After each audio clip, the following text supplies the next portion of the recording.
अस्सलाम वालेकुम स्टूडेंट्स, उम्मीद करता हूँ आप सब खैरियत से होंगे। मैंने अकेडमी प्लेटफॉर्म से इंजीनियर एहतशाम। स्टूडेंट्स, आज हम रिव्यू एक्सरसाइज स्टार्ट करेंगे चैप्टर 3 की। और ये आप देख सकते हैं, हम आज क्वेश्चन नंबर 2 से स्टार्ट करेंगे स्टूडेंट्स। क्वेश्चन नंबर 2, ठीक है। इसमें हमें क्या करना है, हमें टेबुलर्स फॉर्म में कन्वर्ट करना है और हमें सेट बिल्डर फॉर्म्स में क्वेश्चंस दिए हुए हैं, ठीक है स्टूडेंट्स। और आप जानते हैं, अगर आप मेरे लेक्चर्स लेते हैं स्टूडेंट्स, मैंने आपको पहले व्हाइट बोर्ड्स पे भी करवाए हुए हैं। आज इसीलिए मैंने, क्योंकि बेहतरीन तरीके से व्हाइट बोर्ड पे करवा चुका था, तो मैंने कहा रिव्यू एक्सरसाइज है, इसे जल्दी जल्दी लेकर चलते हैं हम। तो ये मैंने आपको आज कंप्यूटर पे करवाऊंगा, तो सॉल्व किए हुए हैं मैंने। तो हम आप स्टार्ट करते हैं क्वेश्चन नंबर 2 से। और अगर किसी किस्म की भी आपको प्रॉब्लम हो तो आप कमेंट सेक्शन पूछ सकते हैं, तो फिर आपकी प्रॉब्लम सॉल्व कर दी जाएगी, ओके स्टूडेंट, इंशाल्लाह। तो अब चलते हैं हम अपने क्वेश्चंस की तरफ। ये देखिए स्टूडेंट्स, ये हमारे पास क्वेश्चन नंबर 2 है। इसमें यहाँ पर हमने क्वेश्चन नंबर 2 सॉल्व किया है, जिसमें देखें आप, अगर देखें, राइट इन अ टेबुलर फॉर्म। टेबुलर फॉर्म में हमें राइट करना है, ठीक है। तो सेट्स को तो हम पढ़ना जानते हैं स्टूडेंट। अगर हम क्वेश्चन नंबर 1 को देखें तो कोई सेट है एक्स, ठीक है, जिसमें एक्स किसके इक्वल है, हमारे पास 2n के इक्वल है स्टूडेंट्स, ठीक है, 2n के। तो n किसका लाई कर रहा है, नेचुरल नंबर के। नेचुरल नंबर क्या होते हैं स्टूडेंट्स, हम जानते हैं, जो 1 से स्टार्ट होते हैं, ये हमारे पास नेचुरल नंबर्स हैं, ठीक है। तो अब हम n की जगह 1 पुट करें तो 2 आएगा, 2 पुट करें 4 6, 3 पुट करें 6, 4 पुट करें 8। तो मतलब हमारे पास हमारा यही आंसर बनेगा, और करली ब्रैकेट्स में ही लिखने को हम टेबुलर फॉर्म कहते हैं। तो ये आपके सामने है, ठीक है। इसी तरह अब दूसरे को अगर हम देखें, कोई एक्स सेट है हमारे पास, जिसमें एक्स किसके इक्वल है, 2m+1, ठीक है। m किसके लाई कर रहा है, नेचुरल नंबर, ये अभी मैंने आपको बताया है। अगर हम 1 पुट करें, उसका फर्स्ट डिजिट पुट करें, तो क्या m की जगह, तो हमारे पास 3 आएगा। अगर 2 पुट करें 5 आएगा। अगर 3 पुट करें 7। तो मतलब ये हमारे पास ओड्स नंबर्स का सेट बनेगा, और इसे हम करली ब्रैकेट में लिख देंगे। ये हमारे पास टेबुलर फॉर्म में आ गया। ये हमें क्वेश्चन नंबर 2 में कहा गया है स्टूडेंट्स। तो नेक्स्ट क्वेश्चन की तरफ इसके चलते हैं। देखें क्वेश्चन नंबर 3 को अगर आप देखें, तो उसमें क्या बताया हुआ है, हमारे पास एक सेट x है, जिसमें x किससे इक्वल है, 11n के इक्वल है। तो अब n ने जो सा हमारे पास, वो किसका पार्ट है, होल्स नंबर्स का। होल नंबर हमारे पास कौन से होते हैं, जो 0 से स्टार्ट होते हैं, ठीक है। ये हमारे पास होल नंबर्स हैं, और कहाँ तक के, n छोटा है 11 के, ठीक है। तो मतलब होल नंबर्स 11 से छोटे, मतलब 0 से लेके 10 तक होल नंबर हमने 1 बाय 1 इधर n की जगह पुट करने हैं, और उनका आंसर को करली ब्रैकेट्स में लिखना है। हमने फर्स्ट 0 पुट किया, 0 आ गया, 1 पुट किया, 11, 2, मतलब 11 का टेबल चलता रहेगा, कहाँ तक, 10 तक। तो ये हम इसे हम करली ब्रैकेट्स में लिख लेंगे, और ये हमारा आंसर हो जाएगा, ठीक है स्टूडेंट्स। क्वेश्चन नंबर 4 को अगर देखें हम, तो वो कहता है हमारे पास कोई सेट है x, जिसमें x किसका पार्ट है, इवन नंबर्स का। इवन नंबर्स सब क्या होते हैं, 2 4 6, जो ये चलते हैं, ये हमारे पास इवन नंबर्स होते हैं, ठीक है। तो और ये साइन किसको, एंड को शो करता है। तो अब वो बोल रहा है हमें कि इवन नंबर्स आपने बताने हैं x में, जो ये सेट है हमारे पास, कहाँ से, 4 से बड़े हों और 6 से छोटे हों। अब 4 इवन नंबर अगर हम सेट में देखें, 2 4 6 8 एज इट इज आगे चलते हैं, तो 4 और 6 के दरमियान तो कोई इवन नंबर है ही नहीं। तो हम आंसर जब इसका टेबुलर सेट लिखेंगे, तो हम क्या एम्प्टी सेट लिख देंगे, भाई उसने टैब इनके दरमियान कोई लाई नहीं करता, तो हमारे पास एम्प्टी सेट है। ओके, उम्मीद कर रहा हूँ आपको समझ आ रही होगी स्टूडेंट्स। अब इसका क्वेश्चन नंबर 5 देखेंगे, ठीक है। क्वेश्चन नंबर 5 में देखें, तो इसमें हमारे पास कोई सेट है x, ठीक है। x किसको लाई कर रहा है, ऑड्स नंबर। ऑड नंबर आपको पता है ना, हमारे पास 1 3 5 7, ये हमारे पास ओड्स नंबर, ठीक है। तो अब एंड क्या कहता है, 5 से छोटा या उसके बराबर हो x और 7 से छोटा हो।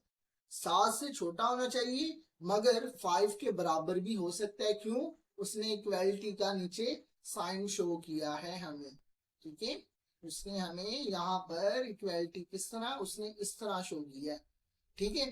तो इसका मतलब है कि 5 और 7 के दरमियान हमें कोई डिजिट देखना है जो ओड हो और 5 के इक्वल भी हो सकता है। हम और नंबर्स को अब देखें, 5 के एक तो 5 आ गया क्योंकि वो बराबर है, 5 आ गया, 5 से आगे 7 है मगर 7 से छोटा होना चाहिए, तो हम अपने टेबुलर सेट में क्या लिखेंगे, 5 लिखेंगे, ठीक है।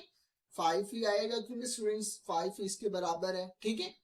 अब हम क्वेश्चन नंबर 6 देखें।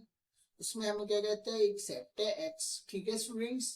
तो जो कि क्या किससे लाई कर रहा है, रैशनल नंबर्स। रैशनल नंबर्स क्या होते हैं, जो 1 ओवर बटे की शक्ल में लिखे जा सके, और जो नीचे वाला q होता है वो इज इक्वल टू नॉट 0 के होना चाहिए और p ओवर क्यू की शक्ल में लिखे जा सके। ये हमारे पास क्या होते हैं, रैशनल नंबर्स होते हैं, ठीक है। तो यहाँ पर क्या पुट करना है कि बताना है x का खेद ऐसा कोई, इस क्यू के अंदर से कोई नंबर ढूंढो आप जिसका हम स्केयर लें तो 2 आंसर आए। तो हम 1 का स्केयर लें तो 1 आता है, 0 का लें तो 0 आता है, अगर 2 का लें तो 4 आता है। हमारे पास कोई ऐसा कोई नंबर नहीं है स्टूडेंट्स जिसका हम स्केयर लें तो 2 आए। तो फिर जब हम अपना टेबुलर सेट लिखेंगे स्टूडेंट्स, तो हम क्या कहेंगे, एम्प्टी सेट लिख देंगे उसका, ठीक है। ये हमारा टेबुलर सेट हो गया, ठीक है। इसके सेकंड लास्ट की तरफ हम चलते हैं। उसमें हमें क्या कहता है, एक एक्स सेट है हमारे पास, क्या एक्स किसका पार्ट है, क्यू का। क्यू अभी बताया है ना, रैशनल नंबर्स। तो अब बताओ x की जगह हम क्या पुट करें जो माइनस एक्स के इक्वल हो जाए। दोनों जगह पे x की जगह हमें कोई ऐसा पुट करना है कि वो आंसर ना आपस में बराबर आ जाए। अगर हम 1 पुट करते हैं, इधर 1 इज इक्वल टू -1 आ जाएगा, ये तो बराबर ना हुए। तो हमारे पास तमाम नंबर्स में सिर्फ एक ही नंबर ऐसा है जो माइनस, जिसके साथ हम माइनस लगाएं या ना लगाएं एक ही बात है, वो क्या है, 0। तो अगर हम x की जगह 0 पुट करें, इधर -0, तो 0 माइनस वैसे नहीं लगता 0 के साथ, तो 0 इज इक्वल टू 0 आ जाएगा। तो यही हमारा आंसर है, ठीक है। तो ये हमने टेबुलर फॉर्म में अपनी में लिख दिया। ओके, आसान है ना, बिल्कुल। अब क्वेश्चन नंबर 8 देखें। अगर हम x हमारे पास कोई सेट है स्टूडेंट्स जिसमें x किसको लाई कर रहा है, रियल नंबर्स। रियल नंबर्स आपको पता है ना किसके इक्वल होते हैं, क्यू प्लस क्यू नॉट, मतलब रैशनल और इरेशनल्स का सम होता है हमारे पास, क्या, रियल नंबर्स, ठीक है। तो अब बताना है हमने जो x है ना वो पार्ट ना हो हमारे पास इरेशनल का, तो फिर बाकी हमारे पास क्या बचा, ये उसने गायब कर दिया। तो अब हमारे पास क्या बचा, क्या वो रैशनल नंबर्स, एक्स की जगह हमारे पास क्या आ जाएगा, रैशनल नंबर्स, ठीक है। ये हमारे पास इसका आंसर आ गया स्टूडेंट्स, ठीक है। अब हम क्वेश्चन नंबर 3 की तरफ चलते हैं। अगर हम क्वेश्चन नंबर 3 में देखें तो वहां पर हमें 4 सेट्स गिवन है स्टूडेंट्स, क्या, हमारे पास 4 सेट्स गिवन है, ओके स्टूडेंट्स। एक यूनिवर्सल सेट, एक ए बी सी, ठीक है। तो अब उनके पार्ट्स को हम उनके मुताबिक सॉल्व करेंगे। पहले पार्ट की तरफ देखें तो वो कहता है ए का हमारे पास कॉम्प्लीमेंट फाइंड करो। ए का कॉम्प्लीमेंट हम जानते हैं क्या, u माइनस ए करेंगे तो ए का हमारे पास कॉम्प्लीमेंट आ जाएगा। मतलब कॉम्प्लीमेंट क्या होता है, यूनिवर्सल सेट की वो वैल्यूज जो ए के अंदर ना हो वो हम कॉम्प्लीमेंट में लिखते हैं। मतलब हमने जब हमने लिखा अपना यूनिवर्सल सेट और यहाँ पे हमने लिख दिया ए, तो अब यूनिवर्सल सेट की वो वैल्यूज देखेंगे जो ए में ना हो। 1 नहीं है ए में लिख देंगे, 2 है नहीं लिखेंगे, 3 नहीं है वो लिख देंगे, 4 है वो नहीं लिखेंगे, 5 नहीं है उसे लिख देंगे। इस तरह हमारे पास हमारा कॉम्प्लीमेंट आ जाएगा। ठीक है, इस तरह पार्ट 1 हमारे पास सॉल्व हो गया। अब पार्ट नंबर 2 की तरफ अगर देखें, उसमें हमने क्या करना है, बी का कॉम्प्लीमेंट फाइंड करना है। क्या करना है, बी का कॉम्प्लीमेंट फाइंड करना है। तो बी का कॉम्प्लीमेंट हम किस तरह फाइंड करते हैं, यूनिवर्सल सेट में से माइनस करेंगे। बी को, बी का कॉम्प्लीमेंट आ जाएगा, यूनिवर्सल सेट क्या है 1 to 10 हमारे पास यूनिवर्सल सेट है, माइनस करेंगे 1 to 5 जो हमारे पास बी है। तो हम यूनिवर्सल सेट की वो वैल्यूज लिखेंगे अपने आंसर सेट में जो बी में ना हो, तो वो 6 से लेके 10 तक हमारे पास वो वैल्यूज हैं जो बी में नहीं है। तो ये इसका बी का कॉम्प्लीमेंट आ गया स्टूडेंट्स हमारे पास। बहुत आसान, ये बार बार जो रिव्यू मतलब होती है एक्सरसाइज वही है जो हमने अपनी मेन एक्सरसाइज में काम किया होता है ना स्टूडेंट्स, वही। जिसने मेन को अच्छी तरह किया है उसे रिव्यू मुश्किल ही नहीं लगेगी। आप इसका पार्ट नंबर 3 देखें, ए यूनियन बी फाइंड हमने करना है। ठीक है students, A union B find करना है। तो ए भी हमारे पास गिवन है, बी भी गिवन है, इनको लिख लिया। यूनियन में हम क्या करते हैं, सारी वैल्यूज को लिख लेते हैं, किसी वैल्यू को रिपीट नहीं करते।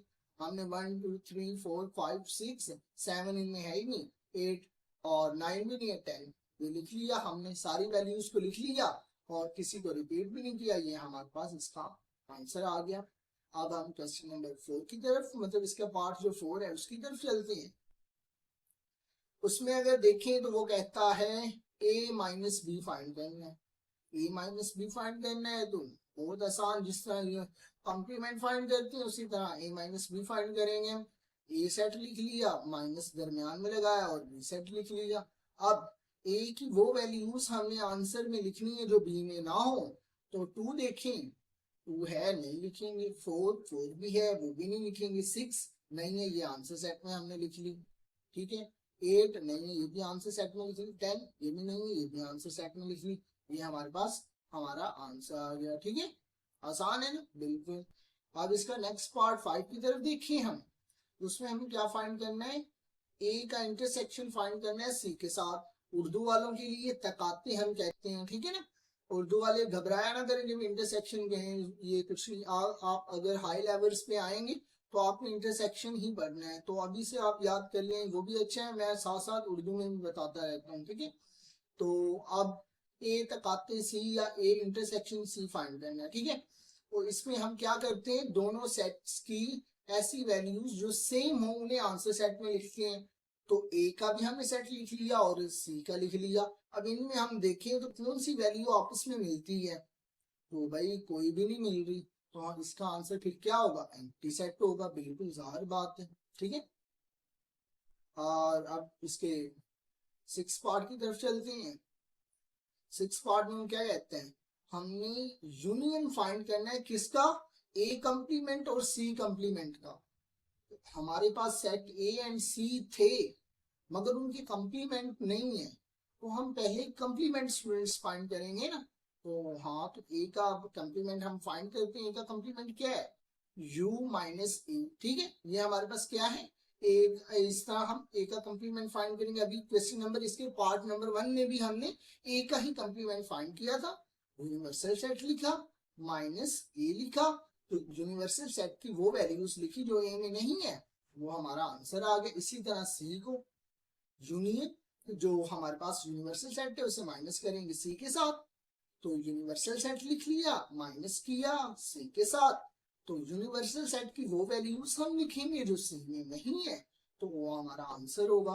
अब 1 देखें, 1 है नहीं लिखेंगे, 2 नहीं है वो लिख लेंगे एज इट इज, 3 है वो नहीं लिखेंगे, 4 नहीं है वो लिख ली। ठीक है, तो अब हमारे पास क्या, ए का कंप्लीमेंट और सी का कंप्लीमेंट आ गया। अब इनका हम यूनियन इजीली फाइंड कर सकते हैं। कैसे, ए का कंप्लीमेंट और सी का कंप्लीमेंट लिखे, दोनों सेट्स लिखे, दोनों सेट्स को हम एक सेट में हम बंद कर देंगे और किसी वैल्यू को रिपीट नहीं करेंगे।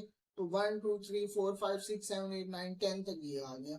ठीक है, ये हमारा पार्ट नंबर 6 हो गया। नेक्स्ट पार्ट की तरफ चलते हैं। ये हमारे पास क्वेश्चन नंबर 3 का पार्ट नंबर 7 है। इसमें हमें क्या कहता है स्टूडेंट्स, वो हमें कहता है कि हमने यूनियन फाइंड करना है किसका, ए कंप्लीमेंट यूनियन सी। ठीक है, सी तो हमारे पास है, ए का कंप्लीमेंट नहीं है, मगर हम पीछे अगर देखें 2 मतलब फाइंड करके आए हैं, आपको अब आ जाना चाहिए, ठीक है ना। अगर आपको आता है पहले वीडियो पॉज करें, आप क्वेश्चन को खुद सॉल्व करें एंड देन मैच करें, ताकि आपकी सेल्फ असेसमेंट हो, ठीक है स्टूडेंट्स। तो आप पहले ए का कंप्लीमेंट फाइंड करेंगे। ए का कंप्लीमेंट किस तरह फाइंड करते हैं, यूनिवर्सल सेट में से हम माइनस कर देते हैं ए को। पहले हम यूनिवर्सल सेट लिखेंगे, माइनस करेंगे, ए लिखेंगे, ठीक है। तो हम कंप्लीमेंट में हम क्या करते हैं स्टूडेंट्स, कंप्लीमेंट में हम करते हैं इस सेट की वो वैल्यूज हम अपने आंसर सेट में लिखते हैं जो बी में ना हो, ठीक है। तो वो क्या आ गई 1 3 5 7 9, ठीक है। ये हमारे पास ए कंप्लीमेंट भी आ गया और सी भी आ गया। अब हमने सीधा सीधा यूनियन फाइंड करना है। यूनियन तो हमारा पुराना काम है कि ए कंप्लीमेंट यूनियन सी, अब सबको एक सेट में लिख देना है, किसी को हमने रिपीट नहीं करना, और ये हमारे पास हमारा आंसर आ जाएगा, ठीक है। इसका लास्ट पार्ट देखें हम, तो उसमें हमें क्या कहते हैं कि हमने यू का यूनिवर्सल सेट है जो हमारे पास, उसका ही कंप्लीमेंट, आपने ये पीछे नहीं किया होगा मेरा ख्याल है, ठीक है ना। तो यूनिवर्सल सेट का ही हमने कंप्लीमेंट फाइंड करना है। पहले तो हम क्या करते थे कि कोई सेट था उसको यूनिवर्सल सेट में माइनस करते थे। अब बुक वाला हमें कहता है यूनिवर्सल सेट को यूनिवर्सल सेट में माइनस करो, तो वो क्या, यू का कंप्लीमेंट फिर क्या होगा, यू माइनस यू। तो हम दोनों की वैल्यूज को लिखेंगे। अब सारी वैल्यूज यू की इस यू से मैच हो रही हैं, कोई भी नहीं आएगी, तो फिर हमारा आंसर क्या आएगा, एम्प्टी सेट, ठीक है स्टूडेंट्स। तो आज की वीडियो हम यहाँ पर ही खत्म करते हैं, और इंशाल्लाह नेक्स्ट वीडियो में हम मिलेंगे क्वेश्चन नंबर 4 के साथ, ठीक है। बने रहिए हमारे साथ। अल्लाह हाफिज।